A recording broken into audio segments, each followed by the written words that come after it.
C'est la suite de notre découverte du sud de l'agglomération de La Roche-sur-Yon. Julien, on t'a emmené cette fois-ci sur ce qu'on appelait il y a quelque temps encore la commune de Chaillé-sous-les-Ormeaux. On est à Rive-de-Lyon, plus exactement. On est toujours en compagnie d'Alexandre Éloire, qui est donc le directeur de l'Office de tourisme de La Roche-sur-Yon. Cette fois-ci, on va t'emmener sur un site qu'on appelle la Maison des Libellules et pour découvrir une certaine biodiversité. Je crois que tu es assez sensible à cette question-là. Très. Sensible. Très sensible, on pourra peut-être par la suite l'évoquer. Exactement. On en parlera d'ailleurs. N'hésitez pas à suivre les directs sur la page Facebook de TV Vendée. On reviendra un petit peu sur la mission que s'est donnée Julien, notre téléspectateur ambassadeur du jour, qui est de ramasser tous les mégots de cigarettes. On vous dit ça tout assez rapidement sur la page Facebook de TV Vendée. Alors, passage de relais comme tout à l'heure. Julien, on retrouve Alexandre. Alexandre ici.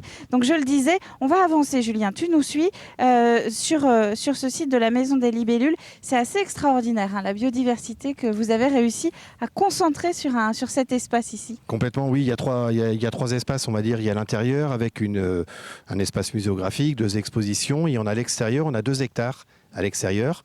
Et on a plusieurs points de vue, si je puis dire. Là, on est dans le potager. Ouais, donc là, très on est beau dans le potager. Et l'idée, c'est aussi de pouvoir, au travers d'une médiation qui est faite auprès des publics, expliquer des techniques, donc comment on peut cultiver tel ou tel légume, comment on peut réfréner l'invasion de limaces ou autres, en mettant des plantes, des fleurs, etc., la permaculture. Donc l'idée, c'est de pouvoir concrètement donner des conseils, des astuces, sur un potager qui va être un potager en mode bio. Eh ben moi, ce qui me rassure beaucoup, c'est qu'on peut faire un très beau potager avec très peu d'intervention de l'homme. Tout à fait. On n'est pas obligé d'y passer des heures et des heures quand on veut avoir quelque chose de joli dans son jardin. Là, il suffit de traverser un chemin, Alexandre, et on se retrouve, alors vous avez appelé ça tout à l'heure, le Stonehenge du potager, c'est ça? Voilà, entre guillemets. Donc là, on passe on est vraiment dans un autre élément. On avait le potager, donc un potager qu'on peut trouver chez tout le monde. Et là, on va être sur des sauvages du jardin, des plantes sauvages qu'on peut faire pousser qui toutes ont des vertus. Ça peut être la verveine, ça peut être l'aigremoine eupatoire. Qu'on utilise comme boisson condimentaire. On n'appelle pas de mauvaises herbes. Il n'y a jamais de mauvaises herbes. Plus de mauvaises herbes. Voilà. Donc là, on a un petit coin et avec les cartels qui permettent de préciser tout ça. Julien prend des notes un petit peu. Tu retiens, il y a contrôle à la fin. Hein. Oui, oui. Ouais. Peut-être que j'aurai une bonne note cette fois-ci. Pas comme à l'école. Et alors là, Alexandre, hop, ça y est, on a quitté donc cet aspect potager qui est un petit peu bien délimité, on va dire. Et vous nous emmenez dans la prairie. Voilà, donc on arrive dans la prairie. Et là, l'objectif, on est vraiment sur une gestion différenciée de l'espace. Vous le voyez, hein, on a des centres qui sont aménagés qui permettent de s'approcher et de circumambuler, de se balader à l'intérieur de la prairie. Et là, on est sur des lieux d'observation où on va pouvoir observer notamment pas mal de papillons. On en voit quelques-uns qui virevoltent ici. Et donc, ils sont l'objet d'animations par les médiateurs qui travaillent à la Maison des Libellules et qui vont prendre les visiteurs et les amener en cheminant ainsi et découvrir les différentes richesses qu'on peut trouver dans cette prairie. La Maison des Libellules ici, donc sur Chaillé-sous-les-Ormeaux, c'est vraiment un endroit où on parle nature, où on parle protection de la nature, c'est ça? Complètement, oui. C'est un site où la biodiversité fait partie de l'ADN, on va dire, du site.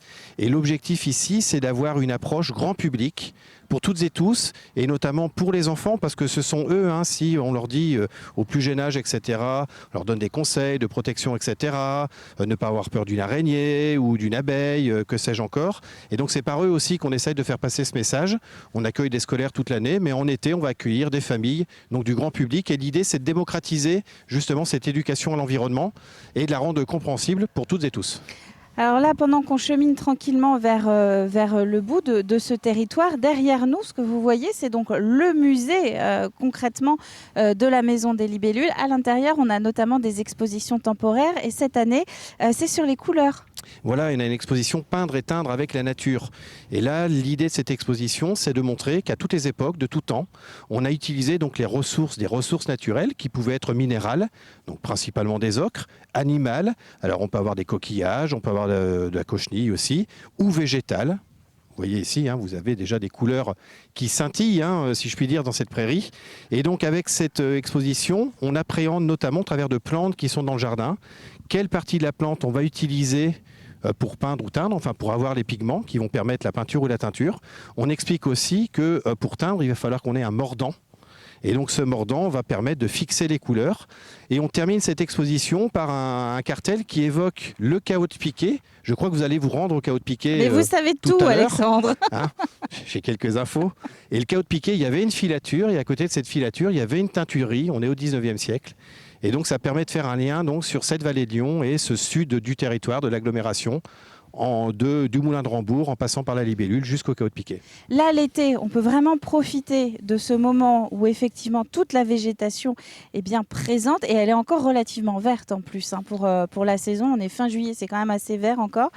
Pour venir ici, hein, pour en profiter, c'est la meilleure période finalement pour venir découvrir la maison des Libellules. Voilà, complètement. Hein. Là, on est ouvert tous les jours, 10h, 19h du lundi au vendredi, les après-midi, 14h, 19h samedi et dimanche. Et donc là, vraiment, on est dans un environnement qui permet justement d'avoir cette initiation, éducation à l'environnement. Et alors en plus, vous ponctuez la promenade, c'est ça, de parcours photographiques. Voilà, on a plusieurs photos là qui sont positionnées dans ce grand jardin de 2 hectares et qui permettent aussi qu'on a un lien avec les couleurs, puisqu'elles permettent d'appréhender notamment, là on est sur des animaux et au travers du plumage qu'ils peuvent avoir ou la couleur des écailles, la peau, un petit peu des caméléons qui peuvent se camoufler dans un environnement. Donc c'est aussi destiné à illustrer et apporter donc ces touches de couleurs.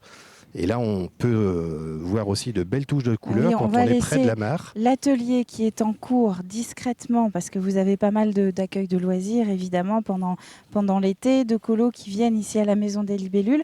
On va finir sur un très joli promontoire qui, là, permet de découvrir la faune et la flore de nos mares. Tout à fait, les petites bêtes de la mare. Et donc là, toute la journée, nous avons des animateurs ici qui vont intervenir munis d'épuisettes, de filets, etc., qui vont un petit peu expliquer ce qu'on peut trouver. Et notamment, la maison s'appelle la Maison des Libellules. Donc, il y a un focus. Il faut bien qu'elle soit quelque part. Voilà, il y a un focus particulier sur les libellules. Ça permet d'évoquer aussi, si vous rapprochez ici, on a aussi des problématiques, par exemple, sur la rivière Lyon. Ce sont les fameuses écrevisses de Louisiane, là, ces écrevisses, ces espèces invasives que vous allez voir ici, qui sont assez importantes. Qui se déplacent. Là, il n'y a pas de connexion entre la mare et la rivière, c'est simplement qu'elles font un petit peu de chemin. Et on a une mare, on a encore une petite mare en bas, là où on a beaucoup plus de libellules. Vous voyez, on voit des grenouilles aussi, des crapauds, etc. Donc on a toute une vie autour de la mare et l'idée, c'est justement d'éduquer, de porter le regard sur cette vie et de prendre le temps aussi. On va prendre le temps de vous remercier de nous avoir accueillis ici à la Maison des Libellules. Je vous rappelle que nous sommes officiellement sur la commune de Rive-de-Lyon, plus précisément à Chaillé-sous-les-Ormeaux. C'est un site à découvrir tout l'été, notamment, et avec toutes les informations. Comme d'habitude, Alexandre, on se tourne vers le site de l'Office de tourisme de La Roche-sur-Yon agglomération. Destination La Roche-sur-Yon. Voilà, je l'aurais placé.